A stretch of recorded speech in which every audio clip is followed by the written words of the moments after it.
गांधीनगर नाम का एक छोटा सा गांव था। गांव में बड़ा सा बाजार लगता था और बाजार में अक्सर भीड़ लगा करती थी।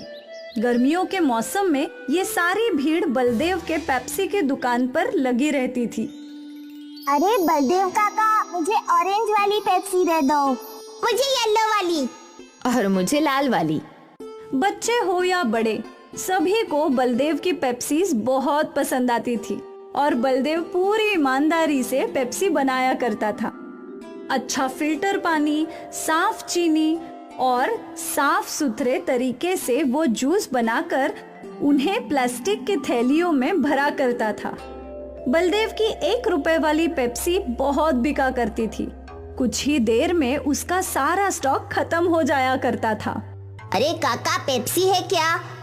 नहीं बेटा, सब खत्म हो गई, अब कल आना। बलदेव की दुकान के सामने पवन की दुकान थी। पवन आइसक्रीम बेचता था, पर गर्मियां होने के बावजूद भी उसकी आइसक्रीम्स बिक नहीं रही थी। पता नहीं ये बलदेव अपनी पेप्सी में क्या मिलाता है जो सारे गांव वाले सिर्फ इसी की पेप्सी पिया करते हैं। 1 रुपए वाली पेप्सी में भला क्या स्वाद होगा? मेरी तो आइसक्रीम तक खराब हो रही है। स्वाद का तो पता नहीं, पर वो आइसक्रीम से सस्ती है, शायद इसीलिए वो ज्यादा बिकती है। हाँ, हो सकता है। क्यों ना आप भी पेप्सी बेचना शुरू कर दें? अरे पर पेप्सी बनाएगा कौन? पेप्सी बनाने की जरूरत थोड़ी है, बाजार में बहुत सारी कंपनियां पेप्सी बेचती है।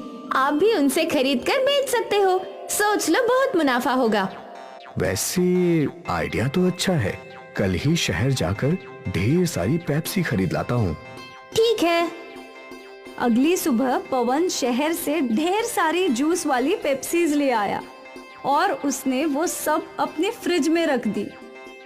अच्छा किए, आप एक बाहर बोर्ड लिख दो कि यहाँ पेप्सी मिलेगी। ठीक है।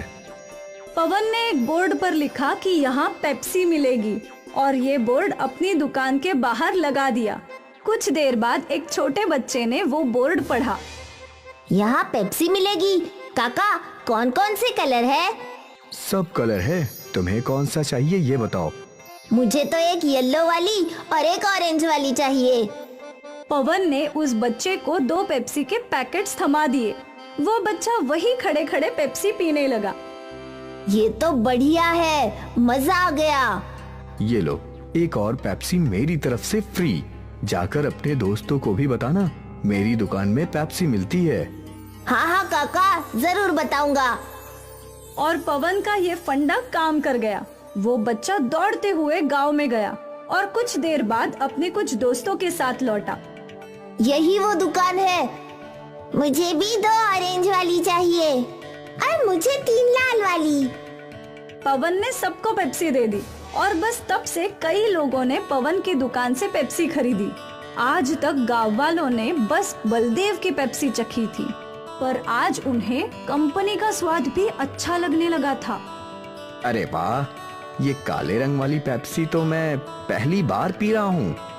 और भी काफी फ्लेवर है, नींबू पानी, काला खट्टा, ऑरेंज, रोज। वाह भाई वाह, अब तो रोज अलग अलग फ्लेवर चख सकते हैं। पवन के पेप्सी बेचने की वजह से बलदेव की दुकान पर ग्राहकों की कमी हो गई थी। मुझे थोड़ा सब्र से काम करना होगा। पवन ने नई नई पेप्सी बनानी शुरू कर दी है।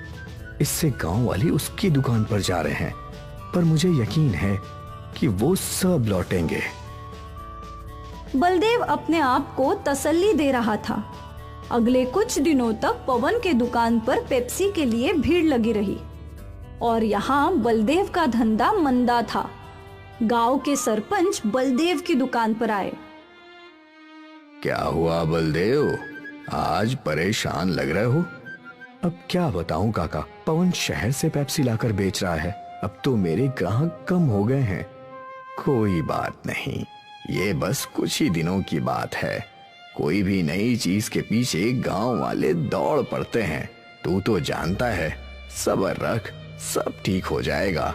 और मुझे यकीन है तेरी पेप्सी शहर की कंपनी वाली पेप्सी से अच्छी ही होगी।